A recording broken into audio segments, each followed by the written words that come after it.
దయచేసి పర్సనల్ గా వెళ్ళదు. వెంకటరెడ్డి గారు డిబేట్ ముందుకెళ్ళాలంటే దయచేసి వెంకటరెడ్డి గారిని కాసేపు మ్యూట్ చేసేయండి, దయచేసి మ్యూట్ చేయండి, ఇట్స్ మై రిక్వెస్ట్. ఎందుకంటే ఆయన మధ్యలో వస్తే సార్ మీ పాయింట్స్ ఏమైనా ఉంటే ఆఫ్టర్ కంక్లూజన్ మాట్లాడండి సార్. ముందుగా మీకు ప్యానెల్లో ఉన్న సభ్యులకి అలానే వీక్షకులకి అందరికీ నమస్కారం. ఇందాక మీరు వినిపించిన దాని మీద నేను మాట్లాడతా. జగన్మోహన్ రెడ్డి గారు ఏవైతే పాయింట్స్ అన్నారో వాటి మీదే మాట్లాడతా. జగన్ రెడ్డి గారు అయితే ఓడిపోయిన తర్వాత ఒక కొత్త ప్రొఫెషన్ వెతుక్కోవచ్చండి. That's called standup comedian. చాలా బాగా కామెడీ చేశారు స్టాండప్ కమెడియన్ గా. సో ఆయన చెప్తూ ఉంటే నాకు చేత కాదు అన్నట్లుంది, చేతకానోడు మాట్లాడుతున్నట్లు మాట్లాడుతున్నాడు ఆయన. నాకు చేత కాదు, నాకు చేత కావట్లేదు, అందుకనే ఎందుకు ఇంకా సింపతి కార్డు 2014లోనేమో తండ్రి చచ్చిపోయాడని చెప్పి సింపతి కార్డు వాడాడు, 2019లోనేమో బాబాయ్ చనిపోయాడని సింపతి కార్డు వాడాడు. ఇప్పుడేమి అంటే అమ్మ చెల్లెళ్ళు వెలివేస్తారు నన్ను, నేను ఎవరికి కాని అనాథ బిడ్డని, నేను మీ బిడ్డని అని చెప్తున్నాడంటే అనాథ బిడ్డనా, నన్ను వెలివేస్తారన్న ఇంట్లో వాళ్ళు. దట్స్ కాల్డ్ హీ సేయింగ్ కదా, డైరెక్ట్ గా కాదు ఇండైరెక్ట్ గా అది చెప్తున్నాడు జనాలకి. నన్ను నా తల్లి నా బిడ్డలు నా చెల్లెళ్ళు వెలివేస్తారు, నేను అనాథన అయిపోయానని చెప్తున్నాడు. ఇంకా సింపతి డ్రామాలు ప్లే చేయాలా? ఇంకా ఎందుకు నాకు అర్థం కాదు. 4.5 ఏళ్లలో జగన్మోహన్ రెడ్డి గారు ఏదో చేశారు అని చెప్పేసి బలంగా జగన్మోహన్ రెడ్డి గారి యొక్క కార్యకర్తలు లేకపోతే జగన్మోహన్ రెడ్డి గారు క్యాడర్ నమ్ముతుంది కదా, దాన్ని ప్రజలు చెప్పుకోండి అయ్యా. చెప్పుకోవడానికి ఏం నష్టం వచ్చింది? ప్రతిపక్షాలని విమర్శించడానికి ఏమీ లేకపోతే డ్రాకులాలు చంద్రముఖితో పోల్స్తే మేము జగన్మోహన్ రెడ్డిని ఏమని పోల్చాలి? జగన్మోహన్ అని చెప్పేసి అప్పట్లో దయాల సినిమా వచ్చింది కదా, ఆవిడెవరో ఒక వ్యాంప్ క్యారెక్టర్ లాక్ చేసి ఒక ఆవిడ నటించింది. అది మోస్ట్లీ మేము దాంతో పోలుస్తాం. ట్రోల్ పేజ్ మెయింటైన్ చేస్తున్న అడ్మినా లేకపోతే మీమ్ పేజెస్ మెయింటైన్ చేస్తున్న అడ్మినా? ఒక ముఖ్యమంత్రి స్థాయిలోనే కదా ఉన్నాడు. ఒక ముఖ్యమంత్రిగా ఏ రకంగా మాట్లాడాలి? కనీసం ఒక సబ్జెక్ట్ లేకుండా మాట్లాడతారు. కనీసం ప్లీజ్ దయచేసి జగన్మోహన్ రెడ్డి గారు స్క్రిప్ట్లు ఎవరు రాస్తున్నారో వాళ్ళని మార్చమని చెప్పండి. చాలా డిస్గస్టింగ్ గా ఉంది అసలు. జనాలకి చూడడానికి కూడా ఏంటి దరిద్రం రోజు అయితే కాదండి. 4.5 ఏళ్ళకి ఎన్ని సభలు పెట్టినా ఈ టాపిక్స్ తప్పించి ఇంకేమన్నా కొత్తగా మాట్లాడాడు ఆయన? మీరే చెప్పుకుంటున్నారు కదా మేము ఎన్నో సంక్షేమాలు చేసిస్తామని, దాని గురించి ఎప్పుడన్నా మాట్లాడాడు? మొత్తం నేనే చేశాను, మొత్తం నా ఇమేజ్ అని చెప్పుకున్నాడు కదా. ఈ రోజు ప్రజలకి చెప్పండి ఎందుకు జంబ్లింగ్ సిస్టమ్ తీసుకొచ్చారో చెప్పండి. ఈ రోజు ఏదైతే మారుస్తున్నారు కదా, అధికార మార్పిడి చేస్తున్నారు కదా, అటు ఇటు జంబ్లింగ్ చేస్తున్నారు కదా, సో ఎందుకు తీసుకొచ్చారో చెప్పండి. మీరు ఎందుకు మార్చగలుగుతున్నారో ప్రజలకు చెప్పండి.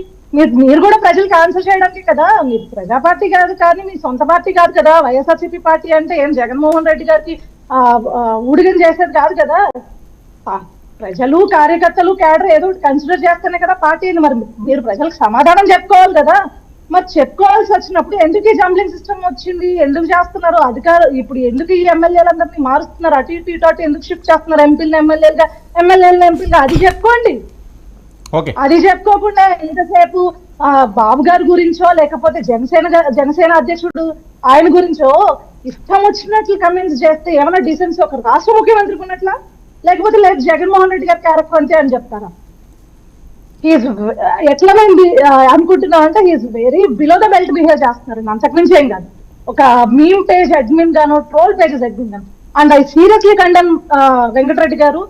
It's not at all correct.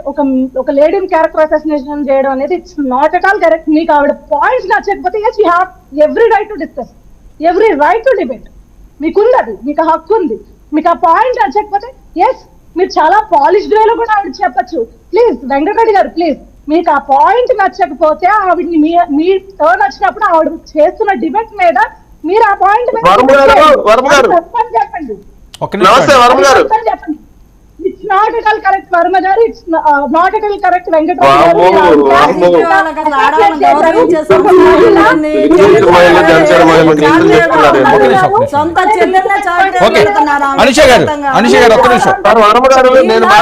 నేను మాట్లాడేటప్పుడు వాళ్ళని ఆపమనండి.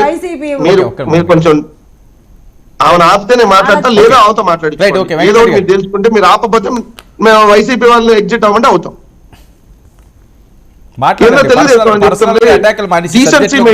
ఈ రోజు సీఎం గారు మాట్లాడిన అంశాలని మీరు సమర్థిస్తున్నారా?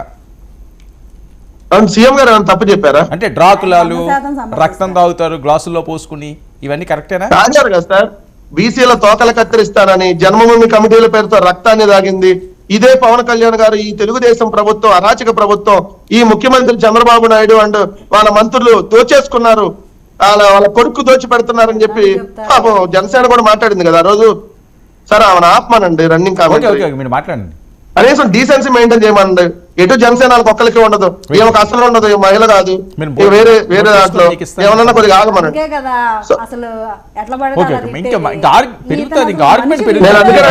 చేసుకున్నారా 3 చేసుకున్నారా అందుకని అడిగింది నేను. 1 చేసుకున్నావు 3 శివపార్తి గారు మీరు రాసుకోండి, మీకు ఏమన్నా ప్రాబ్లం మీకు రాంగ్ అయితే చెప్పమాను. ఒకటే అయిందా 3 అయిందా? ఒక్క నిమిషం అండి, వెయిట్. మళ్ళీ ఫీల్ అవుతుంది పక్కన. వెంకటరెడ్డి గారు నార్మల్ టాపిక్ లోకి రండి ప్లీజ్, దయచేసి. గురించి వీళ్ళిద్దరు చెప్తే మళ్ళీ మేము వినాలి. ఆ స్థాయికి వెళ్ళాం. అరే ఒక్క నిమిషం అండి, నేను ఆయన ఆపుతుంటే మీరు మాట్లాడితే ఎలాగండి? డిబేట్ చేద్దామా ఆపేద్దాం చెప్పండి. Wait please. వెంకటరెడ్డి గారు దయచేసి పర్సనల్ గా వెళ్ళొద్దండి, పర్సనల్ గా వెళ్తే నేను ఖచ్చితంగా మ్యూట్ చేస్తాను ఎవరైనా సరే. వెయిట్ అండి ఒక్క నిమిషం. అరే ఒక్క నిమిషం, నేను ఆపుతున్నాను కదా, అది వద్దు, ఆ టైం మాట్లాడొద్దని చెప్తున్నాను కదా. ఒక్క నిమిషం, అరే నేను ఆయనకే కదా చెప్తున్నాను.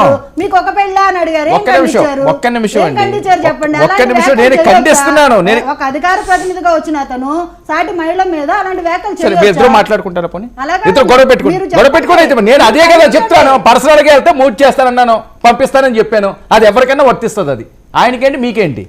ప్లీజ్ పాయింట్ లోకి రండి స్ట్రైట్ గా. సరే, వాళ్ళ ముఖ్యమంత్రి గారు క్లియర్ గా చెప్పడం జరిగింది. ఎస్, మనం ఒంటరిగానే పోరాటం. ఎప్పుడు వాళ్ళన్ని రాజకీయ పార్టీలు ఒకటే. ఆ రాజకీయ పార్టీలో వదిన అవ్వచ్చు, దత్తపుత్రుడు అవ్వచ్చు, ఇంకొకళ్ళు అవ్వచ్చు, ఇంకొకళ్ళు అవ్వచ్చు, అందరూ ఏకమయ్యి మన మీదకి వస్తున్నారు. బట్ మనం చేసిన మంచిని ప్రజల్లోకి చెప్పుకుంటూ మనం ఏదైతే మనం ఇచ్చిన మేనిఫెస్టోని ఏం అమలు చేసామో ప్రజల్లో తీసుకొని వెళ్ళాలని చెప్పారు. ఎస్, క్లియర్ గా మేము అదే ఉన్నాం, అస్టాండ్తోనే ఉన్నాం. మంచి జరిగితే ఓటు వేయమంటున్నాం, మంచి జరగకపోతే వేయద్దు అంటున్నాం. వైఎస్ఆర్ కాంగ్రెస్ పార్టీ ప్రభుత్వం ఏదైతే ఈ 5 సంవత్సరాల్లో మీకు మంచి చేసిందంటే ఓటు వేయమంటున్నాం. మా పార్టీ మేనిఫెస్టో గూగుల్లో ఉంది, ప్రతి సచివాలయం గోడల మీద ఉంది, ప్రతి మేనిఫెస్టో ఎక్కడుందో చెప్పంటున్నాం.